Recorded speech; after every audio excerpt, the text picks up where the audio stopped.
Hi friends, ఎలా ఉన్నారు? మనకి AP EAMCET hall ticket download link అయితే అవైలబుల్లో ఉంది. నేను మీకు ఈ వెబ్సైట్ లింక్ అనేది ఈ వీడియో కింద డిస్క్రిప్షన్లో ఇస్తాను. వన్స్ మీరు ఆ వెబ్సైట్ ఓపెన్ చేశాక మీకు ఇలా డౌన్లోడ్ హాల్ టికెట్ అనే బాక్స్ అయితే ఉంది కదా, దాని మీద క్లిక్ చేయండి. క్లిక్ చేశాక ఇక్కడ మీ registration number, inter second year hall ticket number, అలానే మీ డేట్ ఆఫ్ బర్త్ ఇచ్చేసి ప్రొసీడ్ మీద క్లిక్ చేస్తే మీకు మీ హాల్ టికెట్ అనేది డిస్ప్లే అవుతుంది. అక్కడ డౌన్లోడ్ ఆప్షన్ మీద క్లిక్ చేస్తే మీ హాల్ టికెట్ అనేది మీకు మొబైల్లో అయితే డౌన్లోడ్ అయిపోతుంది.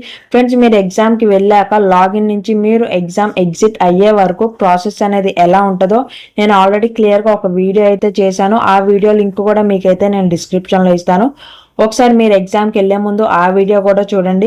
అలానే ఈ ఇయర్ కొత్తగా కొన్ని రూల్స్ అయితే పెట్టారు. ఆ ఎగ్జామ్కి వెళ్ళేటప్పుడు మనం ఏమేమి తీసుకెళ్ళాలి, ఏమేమి తీసుకెళ్ళకూడదు, ఏమేమి క్యారీ చేయాలి, ఏమేమి క్యారీ చేయకూడదు, ఈ రూల్స్ అన్ని కొన్ని అయితే కొత్తగా తీసుకొచ్చారు. అవేంటో కూడా నేను ఒక వీడియోని అయితే చేయబోతున్నాను. మీకు నోటిఫికేషన్ రావాలంటే ఛానల్ని సబ్స్క్రైబ్ చేసుకుని నోటిఫికేషన్ అయితే ఆన్లో ఉంచుకోండి. వీడియోని లైక్ చేయండి, ఛానల్ని సబ్స్క్రైబ్ చేసుకోవడం మాత్రం మర్చిపోకండి. మరిన్ని ఇలాంటి ఇన్ఫర్మేటివ్ వీడియోస్ కోసం.